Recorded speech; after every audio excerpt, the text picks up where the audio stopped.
Assalamualaikum warahmatullahi wabarakatuh. Selamat pagi, salam sejahtera untuk kita semua. Yang saya hormati Bapak Dr. Suseno selaku narasumber serta teman-teman peserta workshop PKN tingkat 2 Provinsi Banten. Pertama-tama mari kita panjatkan syukur kepada Allah SWT atas segala limpahan rahmat hidayahnya kita semua sehingga hari ini kita dapat melakukan kegiatan perekaman untuk mikro teaching. Bapak saya hormati, mohon izin kesempatan hari ini saya ingin mempresentasikan tentang strategi pembelajaran agenda 3 pelatihan kepemimpinan nasional tingkat 2 Provinsi Banten. Bapak saya hormati, saya dahului dengan perkenalkan diri, nama saya Agung Basuki, saya widyaswara di BPSDMD Provinsi Banten. Baik, Bapak Ibu saya hormati, mengawali presentasi hari ini saya kutip sebuah kata bijak dari Hakim. Perubahan zaman akan menghancurkan kita kalau ilmu dan wawasan kita tidak berubah lebih cepat daripada perubahan itu. Bapak hormati, supaya kita tidak hancur maka kita harus terus belajar supaya ilmu dan wawasan kita bertambah. Mereka yang berhenti belajar akan menjadi pemilik masa lalu dan kita yang terus belajar akan menjadi pemilik masa depan. Bapak hormati, berkaitan dengan perubahan, organisasi kita mengalami 5 tantangan. Ini merupakan hasil survei dari LAN RI tahun 2021.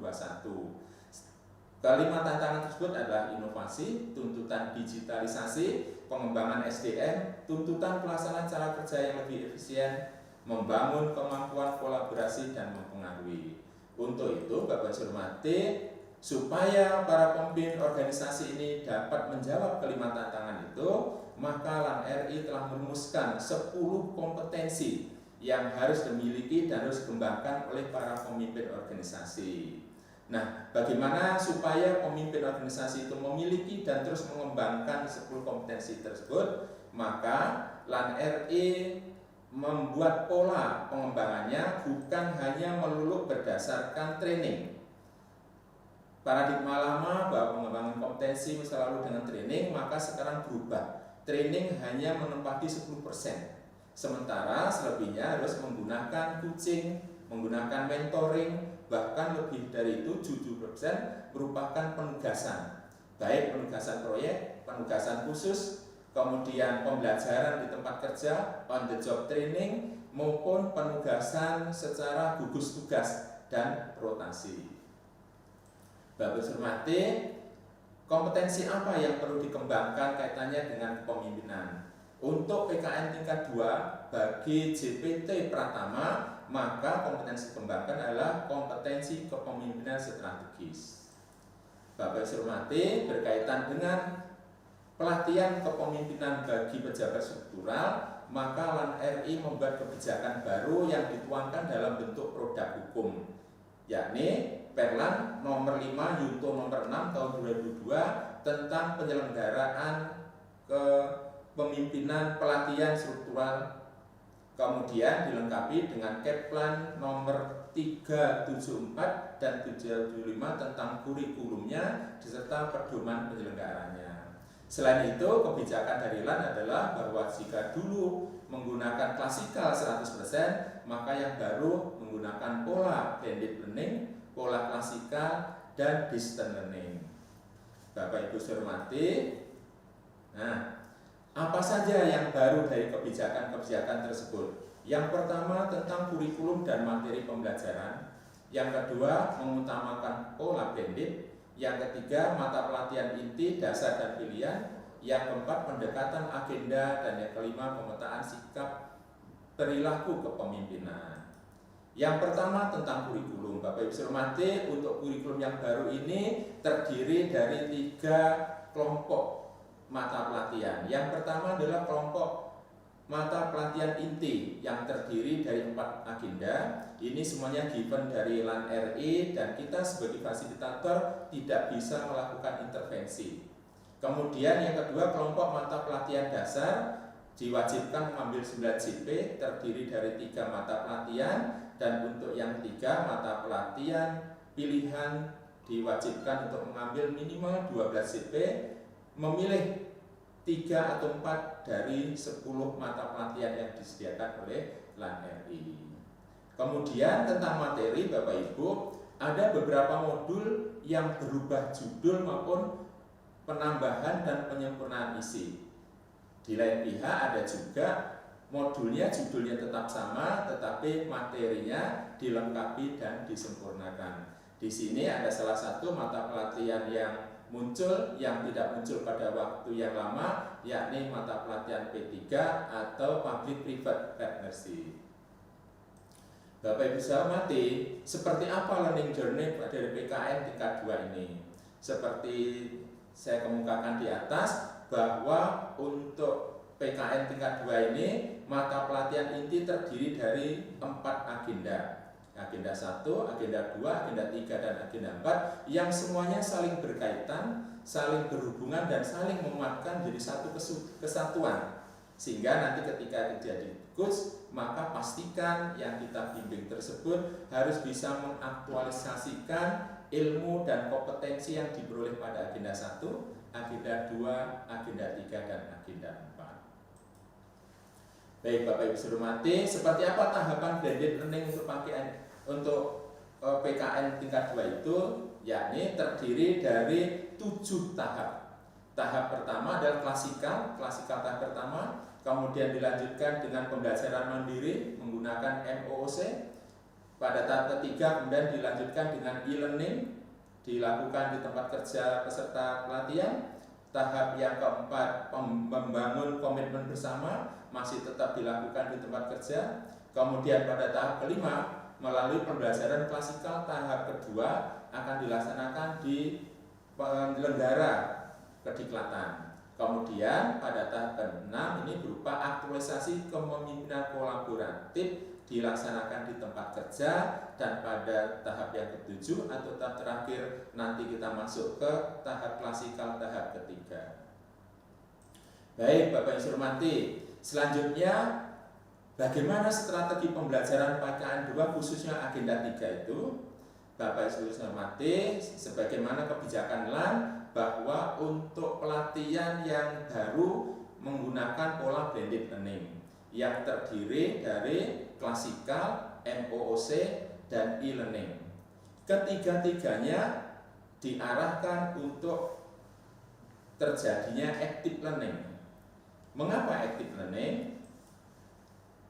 Active learning ini akan memungkinkan peserta pelatihan akan mendapatkan ilmu secara utuh, bukan hanya mengetahui, bukan hanya paham, tetapi peserta diharapkan bisa sampai mengaplikasikan, bisa melakukan analisis, menggunakan evaluasi, dan yang terakhir bisa mengkreasi, sehingga bisa jadi bekal untuk melakukan terobosan terhadap peningkatan kinerja organisasi yang dipimpinnya. Yang kedua, active learning ini memungkinkan mengakomodir prinsip-prinsip pendidikan orang dewasa. Ada banyak prinsip pendidikan orang dewasa. Yang satu diantara yang paling penting adalah bahwa orang dewasa itu telah memiliki pengetahuan dan pengalaman yang banyak. Oleh karena itu, orang dewasa tidak mau diajari atau diceramahi.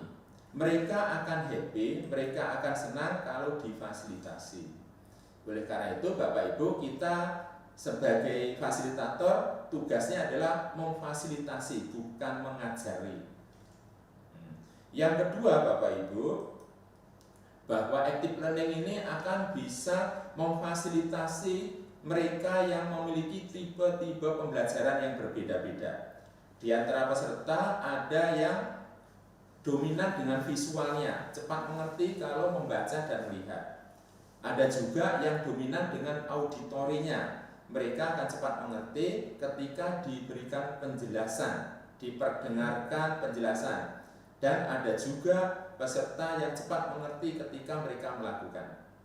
Untuk itu, strategi yang akan kami gunakan pada waktu pembelajaran agenda 3 nanti adalah active learning dengan konsep sebagai berikut.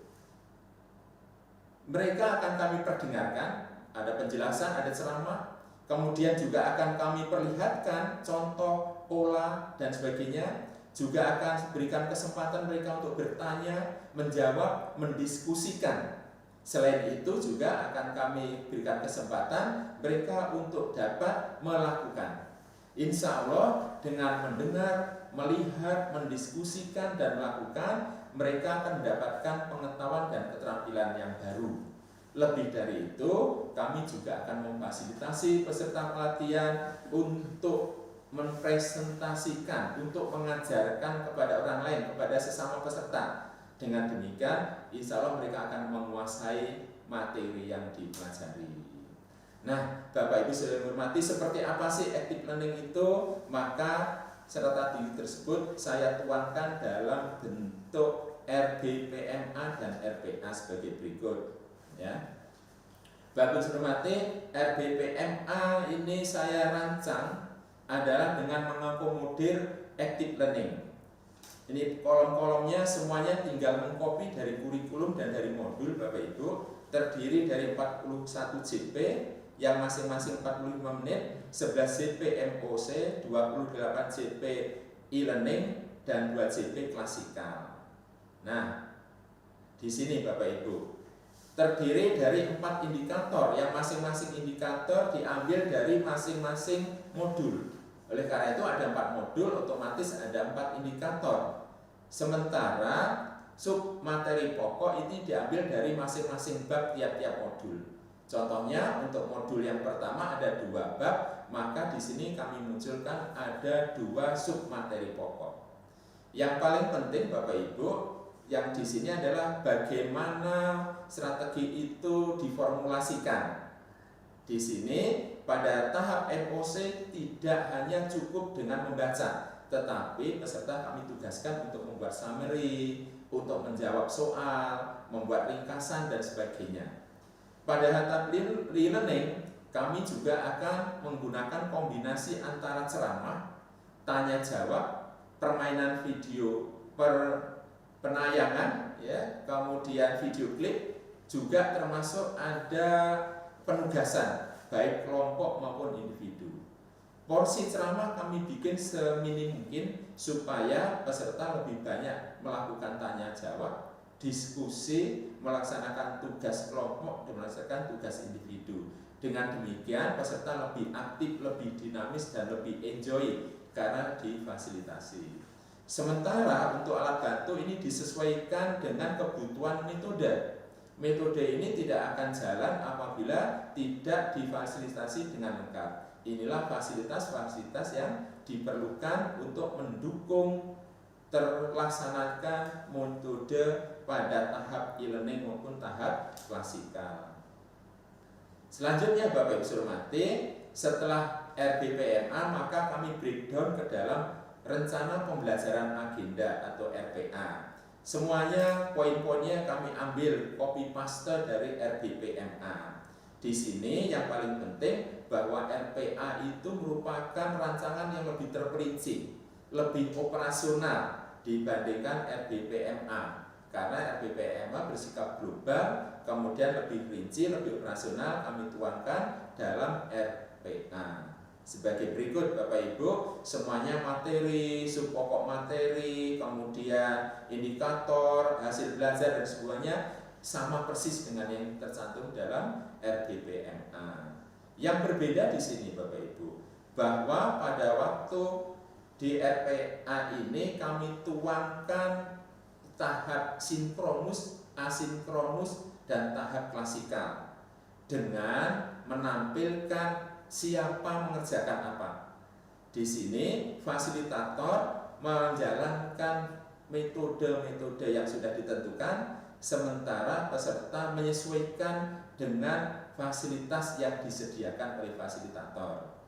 Untuk metode ini disesuaikan pada tahap hari pertama, yakni pada hari ke-17, ya. Kemudian alat atau media yang digunakan sama dengan yang tercantum di dalam RBPMA.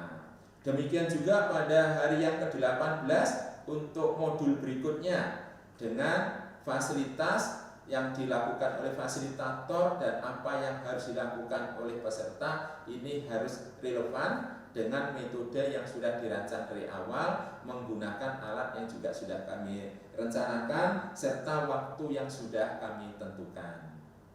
Nah, sampai hari yang ke-19 sinkronus ada 3 hari, kemudian dilanjutkan dengan kegiatan asinkronus.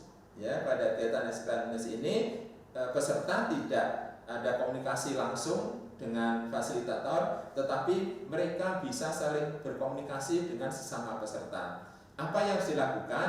Mereka harus mengerjakan tugas kelompok dan tugas individual. Baik, Bapak Ibu hormati. Nah, kemudian selanjutnya pada hari ke-37 kita memasuki tahap pembelajaran klasikal. Pada tahap klasikal demikian juga kami akan melakukan kegiatan-kegiatan yang sudah direncanakan sesuai dengan metode yang sudah kami rancang, yang intinya kombinasi metode tersebut menjadi model pembelajaran active learning yang memungkinkan peserta lebih aktif, lebih dinamis, lebih enjoy, dengan harapan mereka akan mendapatkan hasil yang maksimal. Dengan hasil pembelajaran yang maksimal, insya Allah mereka akan mendapatkan pengetahuan, pengalaman baru, kemudian pengalaman baru mereka menginspirasi untuk membuat kreasi, membuat terobosan, membuat proyek perubahan untuk meningkatkan kinerja organisasi yang dipimpinnya. Demikian Bapak Ibu yang saya hormati, sebelum saya akhiri, saya ingin mengutip kata bijak dari tokoh yang terkenal, mantan Presiden Amerika Serikat pada era 80-an, yakni Ronald Reagan. Dia katakan, pemimpin terbesar belum tentu orang yang melakukan hal-hal besar. Dia adalah orang yang membuat orang lain melakukan hal-hal besar. Jadi inti dari kepemimpinan adalah mempengaruhi dan menggerakkan orang lain. Dalam hal ini menggerakkan SDM, aparatur, dan menggerakkan stakeholdernya. Oleh karena itu, mudah-mudahan peserta pelatihan PKN 2 yang akan kita fasilitasi nanti, mereka terinspirasi untuk dapat memiliki kompetensi mempengaruhi dan menggerakkan orang lain untuk melakukan hal besar demi tercapainya visi, misi, dan tujuan organisasi yang dipimpinnya. Demikian Bapak Ibu saya hormati, kurang lebihnya mohon maaf. Terima kasih. Wassalamualaikum warahmatullahi wabarakatuh.